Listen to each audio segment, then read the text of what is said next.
2 ticks, blue, and then nothing. They read it. You saw it happen in real time, and in the space between that blue and the silence that followed, something started. Not a thought, a feeling, something tightening in the chest before the mind even caught up. You put the phone down, picked it up, checked again, still nothing. And then the thoughts came. Maybe the tone was wrong. Maybe you said too much. Maybe something shifted and you don't know what it is yet. Maybe this silence is how it starts. And even as part of you said, you are being ridiculous, another part was already 3 chapters into a story you didn't choose to write. This video is about that story and about why you keep writing it every single time. You weren't waiting for a text. You were waiting to find out if you are still safe. The spiral was never about the reply. It was never even about them. When you are bonded to someone, truly bonded, your nervous system begins tracking them. Not consciously, automatically. Their responses, their availability, their tone. All of it becomes data your brain uses to answer one question it never stops asking: am I safe here? For people with anxious attachment, this monitoring system runs at a higher frequency. It picks up everything, every delay, every shift, every silence that lasts a little longer than expected, because it was built in an environment where those signals mattered, where the people you depended on were not always consistent, where love felt real one moment and distant the next, where a change in someone's energy was something you needed to catch early. So the system learned to be fast, sensitive, always on. The blue tick was not a threat, but to a system built in that environment, it looked exactly like one. The read receipt didn't create your fear. It gave your fear a face. Your brain cannot tell the difference between emotional danger and physical danger. Both activate the same alarm. When the ticks turned blue and nothing followed, your amygdala registered a gap. Expected response. Received silence. That gap is called a prediction error, and in a close relationship, a prediction error does not get processed quietly. Cortisol enters. Focus narrows. Thoughts begin looping. The phone becomes the most important object in the room. This is not weakness. This is a biological system doing exactly what it was designed to do: protect you from loss. The problem is, it cannot distinguish between a partner who is genuinely withdrawing and a partner who is in a meeting. It treats both as equal danger, and so it responds to both at full intensity. Full intensity. Over a text. From someone who probably just forgot to reply. Your body went into survival mode over a delayed message. That tells you everything about how much this person matters and how much old pain is still waiting to be healed.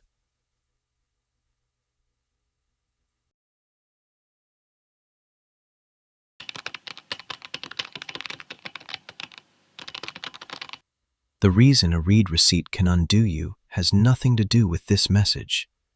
It has nothing to do with this person. It has to do with something that happened long before you knew them.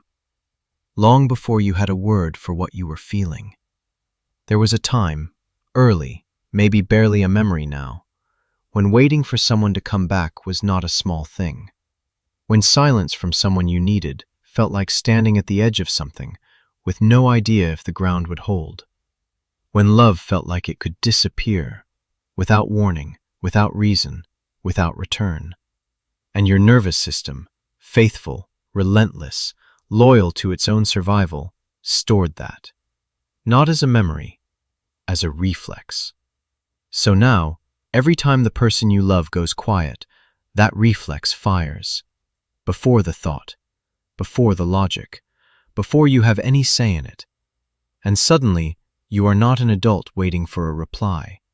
You are the version of you that learned, very early, that silence means something is wrong. The blue ticks didn't break you.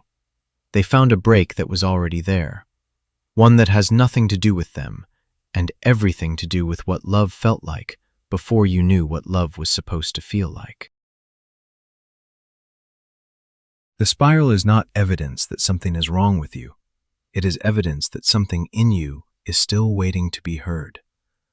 Every time the thoughts loop, every time you catch yourself checking, rereading, building the case, your nervous system is not malfunctioning. It is communicating. It is saying there is something unresolved here, a need that has not been named, a version of love that you are still, in the quiet of your body, waiting to unlearn. The people who never spiral over a delayed reply did not earn that calm through discipline or strength. They received something different early on: consistent love, reliable presence, a nervous system that was taught by experience that absence is temporary, that silence is safe, that they will not be left without warning. You didn't receive that, or you received it inconsistently. And so the system is still running the old program, still scanning, still protecting you from a threat that, in this relationship, may not exist at all. The spiral is not about this message. It is about every time you waited for someone to come back and were not sure they would. You will not think your way out of this, but there is one thing that works every time. When the spiral begins, when the thoughts start looping and the checking starts, do not try to stop it. Name it out loud to yourself. My attachment system just fired. I am not in danger. I am in a feeling. That single act moves the experience from the reactive brain, the one running the old program, into the observing brain, the one that can see what is actually happening. It creates a gap, and in that gap, choice lives. The second thing, before you send the follow-up message, before you check if they have been active, ask yourself one question, not why haven't they replied? Ask, what do I actually know to be true right now? Not what you fear, not what the spiral is suggesting, what you know. Usually the answer is this: very little. And very little is not the same as bad. Healing anxious attachment is not about caring less. It is about learning to hold your love without letting your fear do the holding for you. The next time it happens, and it will happen, remember this: the silence is not a verdict on your worth. The delayed reply is not a measure of your value. And the blue ticks, they are just pixels on a screen. You are a person who loves at a depth that most people never reach. That depth is not your flaw. It is your capacity. And capacity, tended with patience, with understanding, with the kind of honesty this video required of you, becomes the foundation of the most real love there is. If this found you at the right moment, save it. Share it with someone who lives in this feeling, and subscribe, because next week we go deeper. What is the story you tell yourself when the silence comes? And where exactly did you first learn to tell it?